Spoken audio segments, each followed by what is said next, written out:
Some of the bioflavonoids in propolis prevent a virus's cell envelope from opening up. And so you can have virus cells in your body and they don't have the ability to proliferate when propolis is also in your body.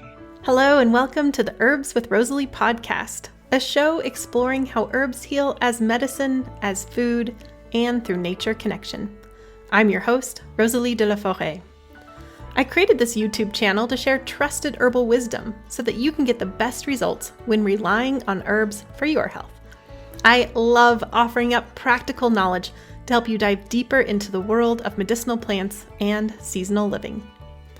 Each episode of the Herbs with Rosalee podcast is shared on YouTube as well as your favorite podcast app.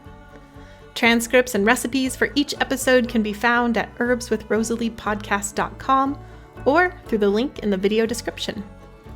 Also in the video description, you'll find other helpful resources. For example, to get my best herbal tips, as well as fun bonuses, be sure to sign up for my weekly herbal newsletter. Okay, grab your cup of tea and let's dive in. I'm so excited to share this episode with you. Benjamin Pixie is a beekeeper and herbalist who has a lot of beautiful insights to share. He's also my neighbor who lives just up the road. Benjamin has been a treatment-free, bee-centric, sustainable beekeeper since 2007. He is mead maker at Pixie Mead and distiller of honey spirits at Spirit of the Hive. He's a founding member of the Skalitude Pollinator Sanctuary and the Skalitude Community. Well, welcome to the show, Benjamin. Thank you. It's a pleasure to join. Oh, good. Yeah. So you're my neighbor. And yeah, I was thinking about it because I was actually walking towards your place today. We were just talking, we have this beautiful sunny day today, and the plow had just come through and gotten kind of this, the snow and everything removed. So I went on a walk and was walking towards your place, and you will definitely win the prize for the closest interview. Just last month I interviewed Olatakumba, who was in Kenya at the time, and I've interviewed Henriette in Finland. So we have some like long distance winners there, but this is, you're 2-3 miles from me. So very, very close. And just this kind of crazy coincidence to have this wonderful apiarist, mead maker, and herbalist just up the road. So super excited to have you here. Thank you. It's good to be here. Yep. So I always like to start with hearing how you got on the path. And because we're going to be talking about bee medicine, I would love to hear your path as an herbalist and also your path with the bees too, and just kind of how that all led together. Awesome. So I was born in Arizona and raised in the suburbs, and I didn't have much interaction with plants, and I didn't really think I liked them. And I rejected a lot of my upbringing and chose a life closer to the wild and to nature. And I left home when I was pretty young. I left home for good right after I turned 15 and started traveling and living closer to nature. And that led me to supporting a movement, an occupation camp put on by the American Indian movement as a collaboration between 5 tribes on the Colorado River Native Nations Alliance, they called themselves, and they were fighting a nuclear waste dump that a company called U.S. Ecology was attempting to put on Mojave sacred land over an aquifer that led into the Colorado River. And they started an occupation camp. This was in 1998 or 99, and put a call out welcoming non-native supporters to help them protect the land. And I went out there and lived in the Mojave Desert with Ward Churchill and members of the Native American Church and the American Indian movements, helping protect that land and tending a sacred fire that had been fed with prayers and tobacco since the occupation of Wounded Knee in the 70s. And it was a life-changing experience. And while I was out there, I got sick. And there was a Dene medicine man named Curly who told me to go out and heal me. And I didn't know how to ask the desert to heal me. And so I walked around for hours. And eventually I felt this plant calling to me. And I sat with it and felt the magic of its emerald green leaves just singing to me. And after spending quite a bit of time together, I felt called to harvest some leaves and make some tea with them. And when I got back and brewed the tea, it was the most god awful thing I'd ever tasted. It was waxy and uh, made me want to gag, and I felt better. And that was my introduction to the plant medicine world. That was silkbush, the chaparral, hediondia, gobernadora, uh, Laria tridentata is her Latin name. And it led to many years of study, and I got a hold of Michael Moore's book, Medicinal Plants of the Pacific West, pretty early in my career as an herbalist and started harvesting and making medicine. Poplar buds was one of my first wild crafting adventures. And it'd been a couple years of reading that book from cover to cover and being like, I'm still learning things that inspired me to want to study with Michael Moore. So I attended the Southwest School of Botanical Medicine in 2004 and studied with Michael and had studied some elder named Subier Bruce Miller, the Tuaduk tribe on the Olympic Peninsula, and also with Elise Crone, and worked for the tribe over there. And that's a bit of my background as an herbalist.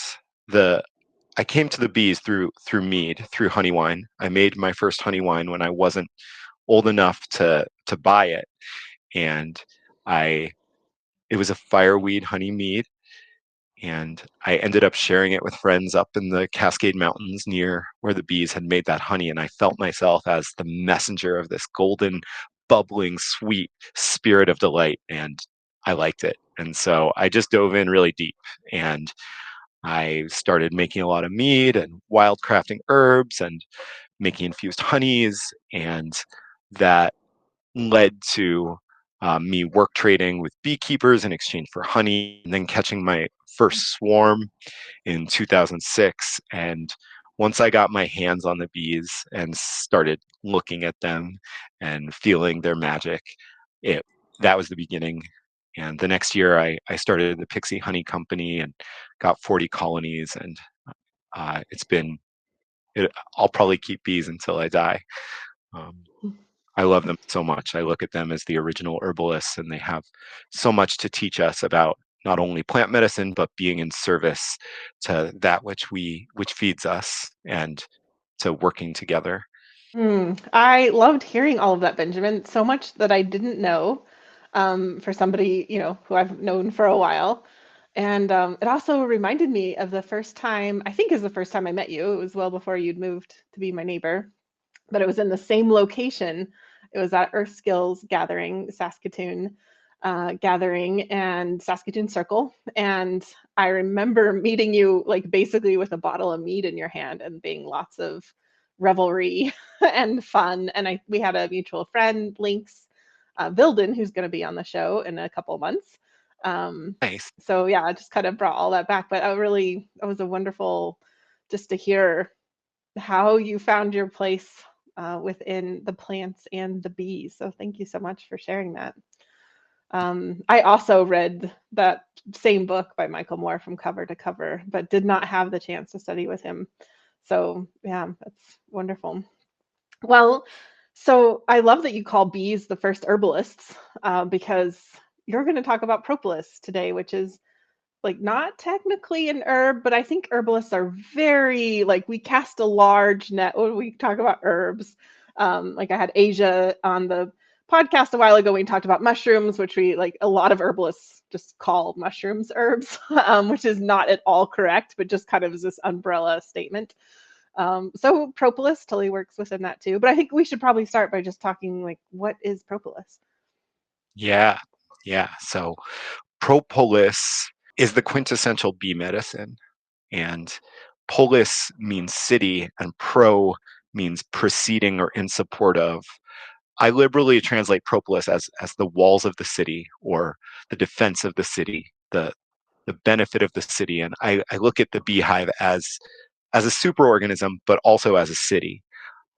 At the height of the summer, you have 60,000 bees living in cells, being born in cells that are adjacent. Every cell shares walls with other cells, almost like an apartment in the city. One year I named all my beehives after cities. And propolis is the one plant substance, or the few plant substances that the bees choose to be their medicine. So propolis is composed of primarily resins, and the bees gather propolis from many, many different plants. And propolis has so many constituents, up to 150 constituents. And around here, the bees primarily gather from poplar and cottonwood and aspen. But I've seen bees gather from maple, fir, hemlock, mesquite, oak, willow.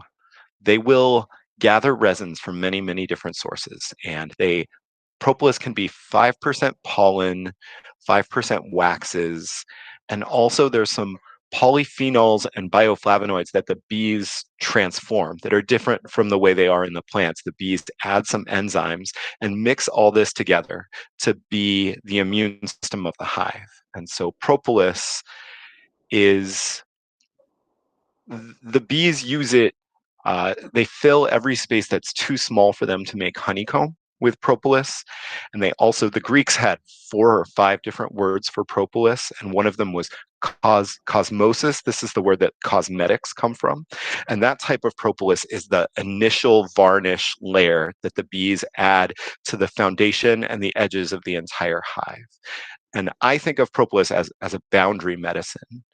The bees have lived in holes in trees, in wounds in trees, in holy places in trees for millions of years before humans have made wooden or clay or log hives for them to habitate. And so they use plant medicine to treat this wound in their host, their very gracious guests. And from that foundation, they build honeycomb out of transformed honey, made into beeswax, and they add a layer of propolis over the wax, which gives it its strength and stability, and also a medicinal layer. So 1 pound of beeswax can hold up to 25 pounds of honey, and part of that is because of the fiber network and strength of the propolis. When you see really fresh honeycomb, it's often like white or a really light color with a red rim around the hexagonal cells, and that's propolis that's helping hold it together.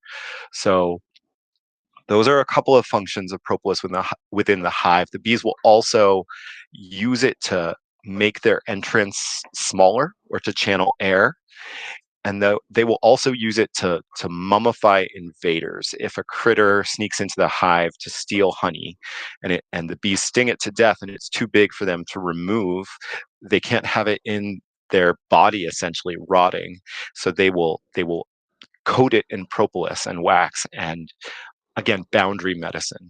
You know, propolis is, for the beehive, the glue that holds everything together, but also this concentration of plant immune systems that the bees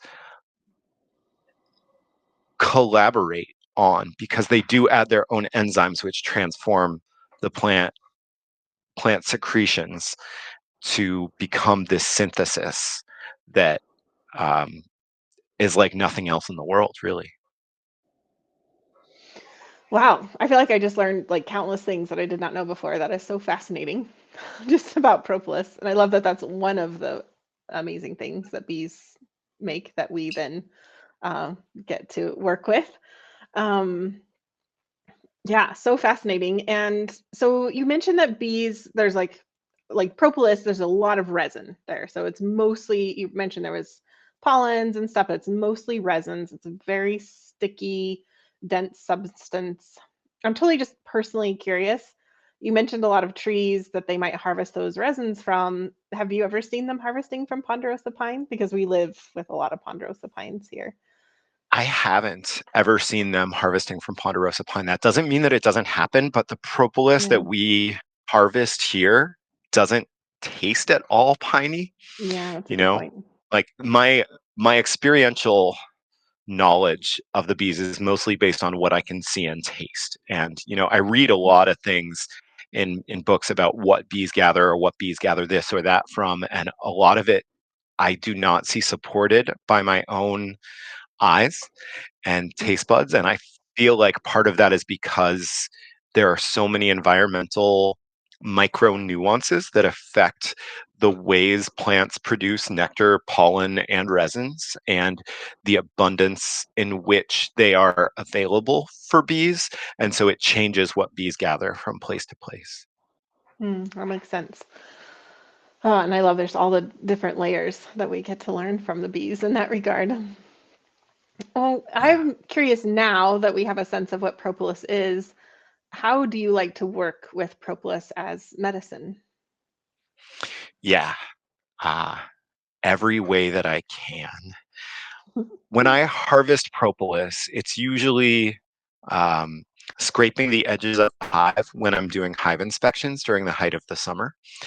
From spring to fall, when I'm opening the hives, if they're abundant and growing and they have resources, I will scrape some of the glue that holds the lid down and gather that. This year, I did all of my honey extracting in one day for about 100 colonies. I used a friend's setup, and that day I laid out a tarp and scraped all the boxes while the frames were moving through the extracting machine and got all the propolis from the edges. And I harvested about 5 pounds of propolis that day, which is, it's a lot. It takes a lot. I was reading the average that a hive produces in a year is about 4 to 8 ounces. And sometimes our hives will produce more because we give them more space in between the frames. We'll put 9 frames in a 10 frame box so that they can draw them out more. And often when I'm harvesting propolis for them more often throughout the year, I notice that the bees are not going to go without it. So they'll send out less nectar foragers and more foragers for propolis. And that way the propolis supply in the hive is still there. But I think of it as a way that I can increase the bees' dosage, if you will. They're not necessarily imbibing the propolis, but they're spending more time making it and more time interacting their bodies with the plant's immune systems. And so, Donna Chesner, Michael Moore's partner, when colony collapse disorder was first identified, and I called her to ask her, like, what should I do for the bees? She was like, I wish we could get them to eat their own propolis. Because it's such an amazing immune stimulant, antiviral, antibacterial, boundary medicine. Um, and so I feel like harvesting propolis often inspires the bees to spend more time and energy interacting with those substances and making it, which in theory increases their dosage, their consumption of it. And so once I've harvested propolis, my favorite ways to extract it and use it in the body are through alcohol. Resins are not very consumable by the body without a solvent to break them down. And so I, as a mead maker, um, I believe in the power of honey, and the bees transform the briefest part of a plant into this eternal gold that lasts forever, nectar to honey. And then as a mead maker, I transform that to wine. And then as a distiller, we transform that wine into spirit. And so this is 190 proof Honeyshine that we make with our at our distillery, Spirit of the Hive, and we use to make tinctures. And so once I harvest propolis, I store it in the freezer because, like you said, it's gummy, it's gluey. When it's warm, it has the texture of like peanut butter. It can be a real pain in the butt to work with. And any equipment that I use for working with propolis, I try to just dedicate to propolis because cleaning is a real pain. And, you know, Honeyshine or hydrogen peroxide work great to clean your equipment or your kitchen after you've processed propolis because just hot water and soap is not going to do it. You need something, the resin. So storing the propolis in the freezer, transforming it into a tincture, which is the recipe I shared. And we also make throat spray and propolis honey liqueur that we also have on our website, which is a delicious and magical 3-part extract. We do a tincture, an infused honey, and a tea of the propolis, combine them all together to make a 25% alcohol preparation that is sweet and is a honey-based alchemical extract that carries the propolis to you in a way that's less intense than the tincture. Oh wow, that was awesome. Lots to go through there. Let's mention your recipe first.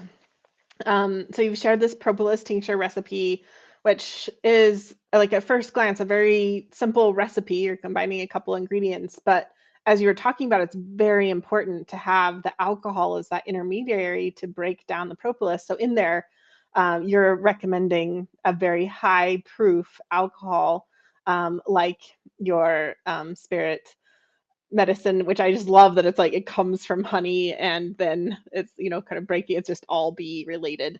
But that's really essential. Like you cannot use like brandy or something. Like it really needs to be a super high proof in order to make that work. So that recipe folks can download at the show notes at herbswithrosaleepodcast.com. And it's just a great teaching tool and sharing people. And I love you give some help in there too of how people might find propolis, that they can tincture it for themselves as well. I've had really bad luck as my business grew trying to source propolis from online substances, trying to buy the raw resin, just because it changes so much from ecosystem to ecosystem. I really recommend finding a local beekeeper and getting propolis that's near you from bees that you can interact with yourself, as opposed to just buying it from halfway across the country or the world. And maybe it's partly that I'm biased and I think that our propolis is here in the Pacific Northwest, both on the west side and east side of the mountains, just taste so much better than any others that I've had from anywhere else. But I think there's also some piece of being fed by your local there that is important. Hmm. So Yeah, it's thank to you have. for mentioning that too. And then I definitely want to talk about your throat spray because I absolutely love your throat spray. You've gifted me some over the years and I keep using it up. So it's a combination, correct me if I'm wrong, but there's the propolis, an elderberry, and osha. Is that right? Yep. Yep. Yeah. It's just fantastic for sore throats, I love it at the beginning of a cold or flu. I mean, it's especially for the sore throat, but even if I don't quite have a sore throat at the beginning of like a respiratory thing, I'm just thinking this is the stuff. Totally. Yeah, Yeah. it's a tried and true recipe that we've been making for 15 years now, and it's one of the standbys that I usually have in my pocket, and Hmm. we've been really happy and delighted to be able to offer to people through the last couple years as antiviral and immune support. That plant combination. We haven't really talked yet about the actions of propolis in the body, and I think of it. I go back to the walls of the city of boundary medicine of uh, I guess some of the bioflavonoids in propolis prevent a virus's cell envelope from opening up. And so you can have virus cells in your body and they don't have the ability to proliferate when propolis is also in your body. And so you know, it's like that same action of the dead mouse. I found mice and lizards in my hives mummified in propolis, of there being an antigen in the body and not needing to overwhelm it, just having healthy boundaries with it. And so, propolis is anti-inflammatory, antibacterial, antiviral, antifungal, is amazing for oral health, for healing gum infections and cavities. The propolis tincture that I will use for my mouth health often to swish with. And I know a lot of folks do like to apply propolis resin directly to cavities or to mouth inflammation. And I just feel like the tincture is an extra way to make sure your body is absorbing that medicine. Propolis is really good at drawing out infections and is used topically for wound healing, for burn healing, for fighting infections, for bee stings, for many, many things. So it's kind of the tip of the iceberg there. Propolis prevents metastasis in cancer. And so once again, it's that boundary medicine. And propolis has been used as medicine all over the world. Everywhere that there's bees, in ancient Greece, in China, in Egypt, in the Middle East, even in the Americas, where Apis mellifera, the European honeybee that we know and love and are so familiar with, was not uh, did not arrive until the 1500s. The indigenous peoples of Latin America and South America kept melipona bees and practiced melipona culture, the stingless bees of the Mayas. And these bees were cultivated in massive apiaries. Some of the first conquistadors documented passing gatherings of 20,000 hives of bees in what is now Mexico. And there was much evolved arts and culture of working with the bees and their gifts of making mead, of lost wax casting, and of working with propolis for medicine. So it is a tradition that spans the globe, and you know, is my number one go at the first sign of infection or cold or flu is propolis tincture. And the propolis liqueur or the propolis potion um, is a way to take that high strength alcohol extract of a tincture and then um, add the tea and honey portions to make it more palatable and delicious. So I actually give the propolis liqueur by the dropper or the spoonful to my children more often than I give them the tincture, because it just goes down so much easier to take that strong extract and then uh, not exactly weaken it, but make it more palatable with just more propolis extracts. And another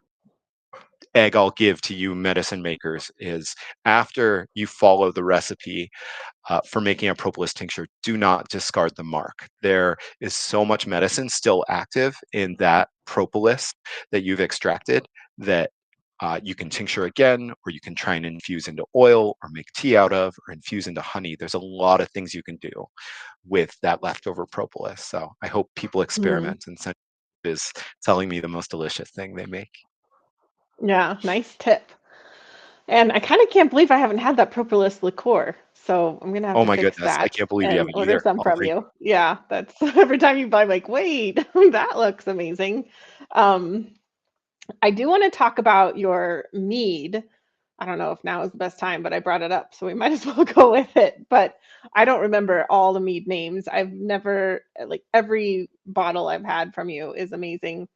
But the one that I was just especially thinking of is your whole hive. I cannot remember the name of it. I think it's like a Norse. That one's called Odorir, and it's named for the origin of mead and poetry story from the Viking tradition. And that is to drink that mead. So it's a whole hive mead, and it's this incredible, just it's so medicine, but it's like medicine not as like oh that's medicine, but it's like it's like a whole body experience. And I love on the label it says to be read, to be drunk with poetry while reading poetry. And that's often a tradition over the holidays with as my farmer friends that I spend most of my holidays with. We will drink the whole hive mead and read poetry together. So it's a favorite tradition. Certainly can be done any time of the year though. But will you talk a little bit about the whole hive mead and what goes into that? Sure. I mean, obviously Yeah. the whole hive, but I'm just saying, how do you make that? What's all in there? I don't know if you want to hear the whole story right now. It's like a 15-minute story, the origin of mead and poetry. I don't know if we have time for that, but Yeah, maybe the um, highlights. okay. Well, I made that mead inspired by the meads of our ancestors. The separation of honey, wax, pollen, propolis is new. For most of our time as humans interacting with bees, to harvest honey meant death, meant death of the colony that you were choosing. Throughout the long time of the tradition of European skep hive beehive keeping. So skeps are like the cartoon that you think of, the baskets of that bees were kept in. The beekeeper would weigh out their hives at harvest time and choose the heaviest and the lightest to with gratitude thank the bees for their work and service, and kill them in one way or another and take that honey and use it for human use. So the strong hives would have a harder time making it through winter. The strong and the weak hives, when their populations are super high, and the middling hives are the ones who are most likely to thrive and grow again in the new year. And so that act would then involve the pressing of the wax and the propolis and the pollen and everything going into the honey that is harvested. And there are a few times where I have made mead with colonies that I cut out of walls and actually took living bees and comb and thanked them for their lives and immersed them in a pot of boiling water and um, watch the wax melt and stir it all up. And you can, in those meads, I would strain out the wax and the dead bees and then add yeast, and you could taste the venom in those meads. And we did recently purchase a tool for harvesting bee venom without killing the bees. And so we are going to be experimenting this next year with bee venom as a medicine and as an ingredient into meads and spirits. And so I'm excited about that. But at this point, our whole hive mead has bee pollen, propolis, and royal jelly that we harvest from our bees. And uh, we harvest each of those throughout the year and then mix them all together in the mead and bottle it. And the propolis is the thing that gives the mead this milky consistency and this resinous flavor that it's truly medicinal. And when we go out on the road and set up at Renaissance fairs and conferences, I call all of our projects together the Pixie Traveling Medicine Show. And I like to say we put the sin in medicine and the cure in liqueur. And it's this desire to really let your mead and your alcohol be your medicine in addition to your food. So You can absolutely taste that with it. It's just quite incredible. And then you have all sorts of other more, well, I guess that is very traditional mead, but you also have the Skalitude mead, named after where you live, is one of my very favorites. But so many, the Persephone's, I don't know, it just goes on and on. You have a lot of different meads and a mead club. You want to mention your mead club? sure, yeah, we offer both quarterly and monthly options for joining our mead club, and it's the most economical way to get our meads shipped to you. Uh, 4 times a year or once a month, and there's 3 different levels. There's like 3 bottles, 6 bottles, and 12 bottles. So definitely recommend folks check it out on our website, Pixie Mead, and join our mailing list over there to learn more and get updates about when we're going on the road and new stuff that we're offering. So, Right, and that's pixiemead.com. yep, yep. Right. And then, yeah, a few words about the spirit of the hive and Honeyshine as a tincture menstruum. I really believe in honoring the sources of what goes into our work. And I look at the bees as great teachers of singing to the plants as you harvest them. They that some studies have shown that the plants actually like open and lean into the bees and like change their color and offer more pollen or nectar with the bees buzzing and song to them. So it really, like, the difference between asking someone sweetly in a courting way or taking something in a demanding way. And I really hope that the herbalists out there are making their own medicine, are asking plants to party with them and uh, share their healing gifts. And I think tincture making is an awesome medium for carrying medicine with you and being able to make it absorbable in the body and keeping plants fresh throughout the year. And to go through that process and then chop up a plant and tincture it in a menstruum or an alcohol made from grain alcohol is most of the time supporting monoculture, which is the very death and destruction of the wild gardens that our wild medicinal plants need to thrive. And so, I'm really honored to produce Honeyshine, to produce an alternative to monoculture ethanol that herbalists can use to concentrate the energy of fertility, fecundity, diversity, abundance that the bees tend and concentrate in the form of honey, versus the habitat loss and destruction that is concentrated in most Everclear that you can buy um, on store Yeah. shelves. So I used to make all of my tinctures pretty much with Everclear because that was the most like economical thing because you want the high proof and then you can, then you can decide what your end of alcohol proof is, dilute it with water. So, but it's been years now since I've done that. And I'm so grateful to be able to use the Spirit of the Hive alcohol, because like you're saying, if I'm really caring so much about how my herbs are sourced and how they're grown and wanting to contribute to this beautiful earth and not just take from it, then that our alcohol we use is just so important. So just reiterating what you said, and just want to speak. Yeah, I used to use Everclear, but now I, that's just not something I would choose to do now that we have such wonderful alternatives. And I'll put this in the show notes, but I do have um, a bitters recipe that I specifically created and wrote for the Spirit of the Hive medicine. So as a tincture, so I'll share with that as well. And how can people find the Spirit of the Hive medicines? Yeah, so we have a website distillery. It's spiritofthehive.buzz. And you can find not only our Honeyshine there, but some of our propolis honey liqueur, our aphrodisiac liqueur. We have 2 different absinthes that we are making with herbs that we grow here at Skalitude: wormwood, tulsi. In addition to anise and fennel, we also use mugwort and hyssop and anise hyssop. And we make an herbal gin that's very botanical, that has cinnamon and cardamom as dominant notes, and we use some blue lotus in there. So yeah, check out spiritofthehive.buzz and find our spirits there. One of my favorite spirits that you make is the hawthorn, and you'll have to remind me of the name. It's like a drag. Is it the dragon hawthorn? Hawthorn Is Heart of that? the Dragon. Yeah. So our dragon hearts are and we, it's our take on a whiskey. So it's a 90 proof spirit. And then we use that as the base to tincture a very special hawthorn berry, which we also infuse into honey and make a tea out of. So the Hawthorn Heart of the Dragon, it's on my list to make more.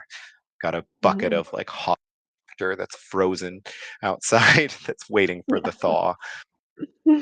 Yeah, nice. Yeah, and I've had so many. They're all delicious. The Tulsi potion is quite good, and yeah, everything has been absolutely delicious. So you mentioned growing things at Skalitude, and I'm wondering if you would share a bit about what is Skalitude.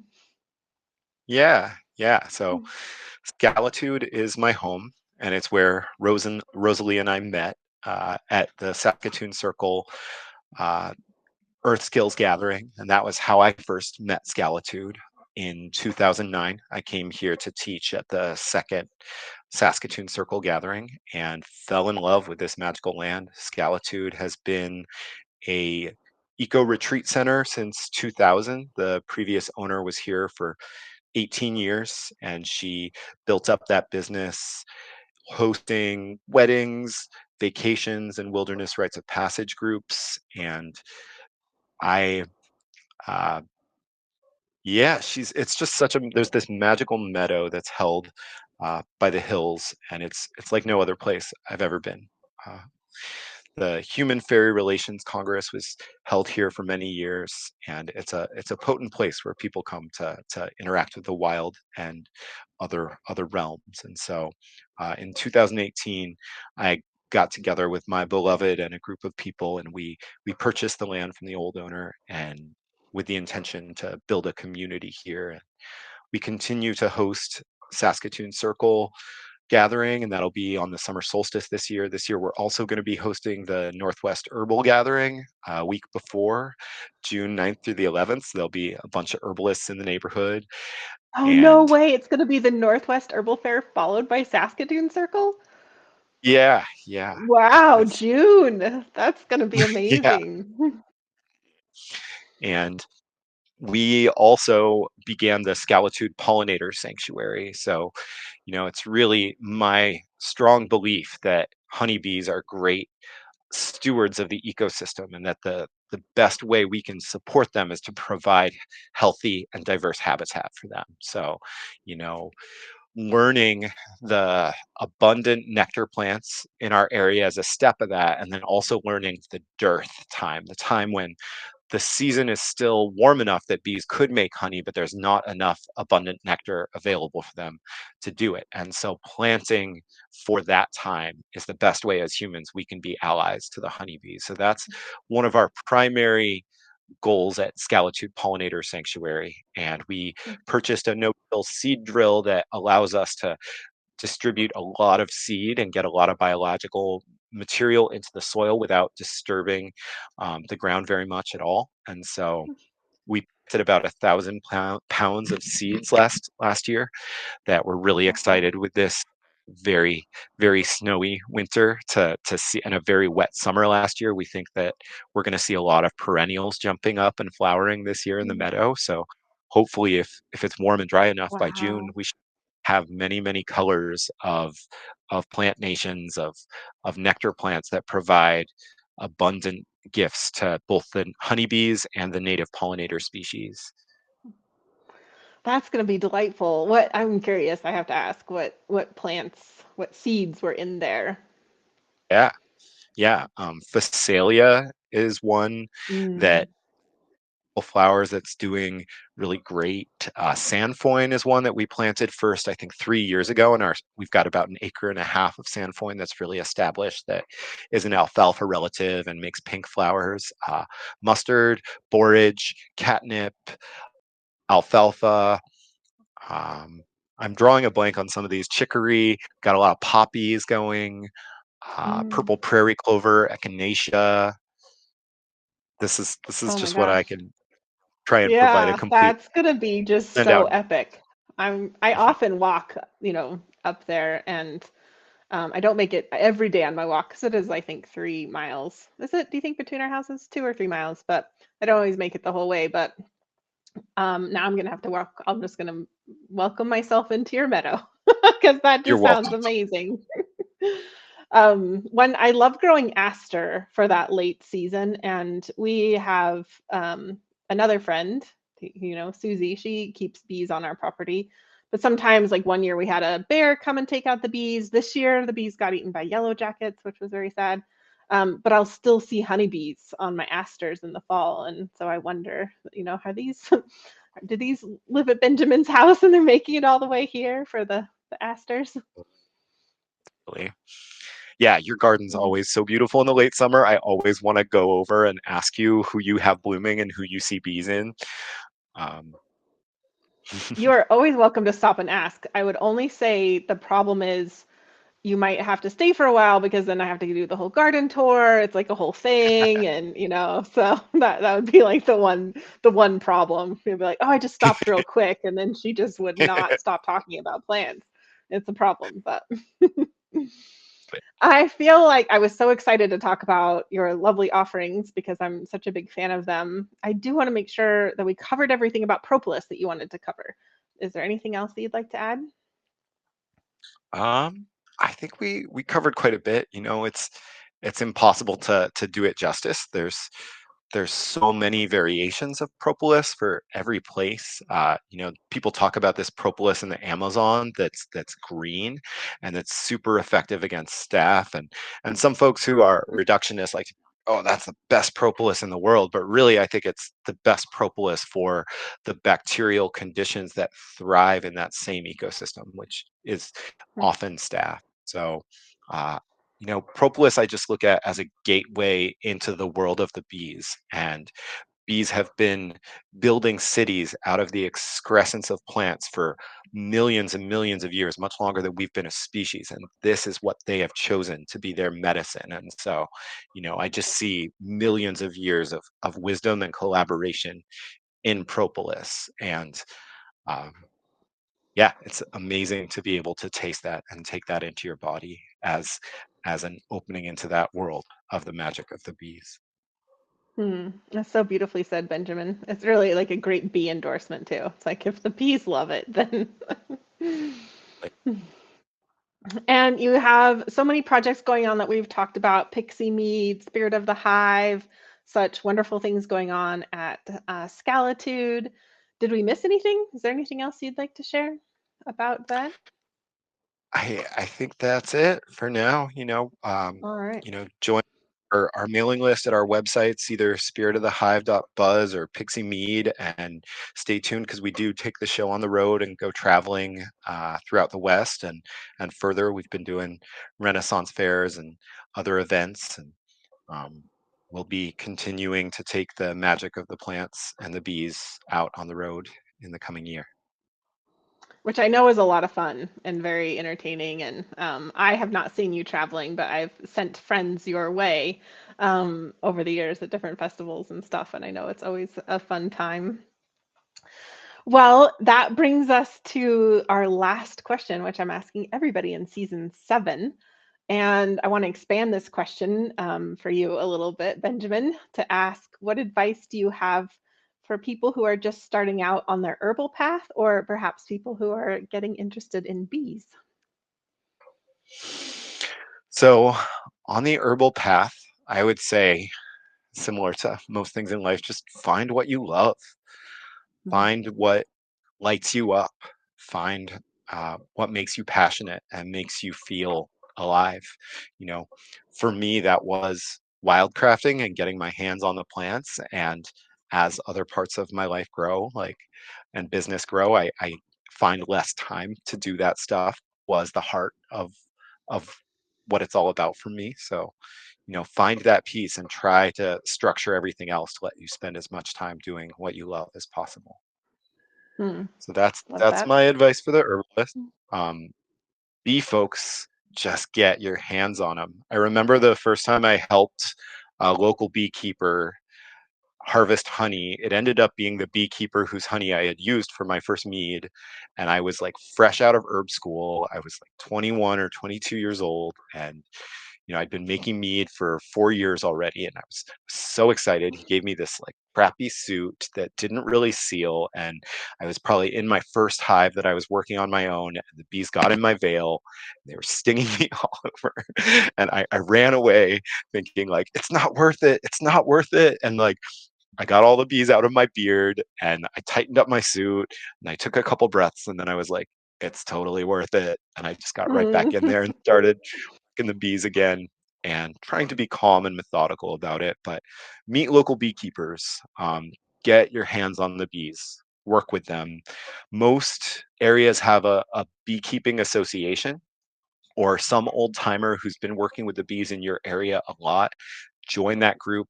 Find that old timer that you resonate with, even if they're not like a perfect mesh with how you like to be in the world. Hang out, offer to help them. You're going to learn so much about your local ecosystem and nuances you wouldn't have even imagined from them and from the bees. So, Mm. Thank you so much, Benjamin, for sharing all this wisdom. I learned so much about propolis, and I am just excited to learn even more from the bees and their medicine. So thank you very much. yeah, my pleasure. Really nice to join you. Thanks for watching. Don't forget to click the link in the video description to get free access to Benjamin's recipe for a propolis tincture. Also available there are the complete show notes, including the transcript. You can find Benjamin many places online, including his website, www.spiritofthehive.buzz. See the show notes for handy links to all of his websites and social media.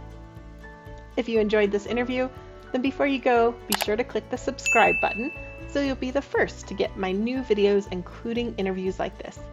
I'd also love to hear your comments about this interview and bee medicine. I deeply believe that this world needs more herbalists and plant-centered folks. I'm so glad you're here as part of this herbal community. Have a beautiful day.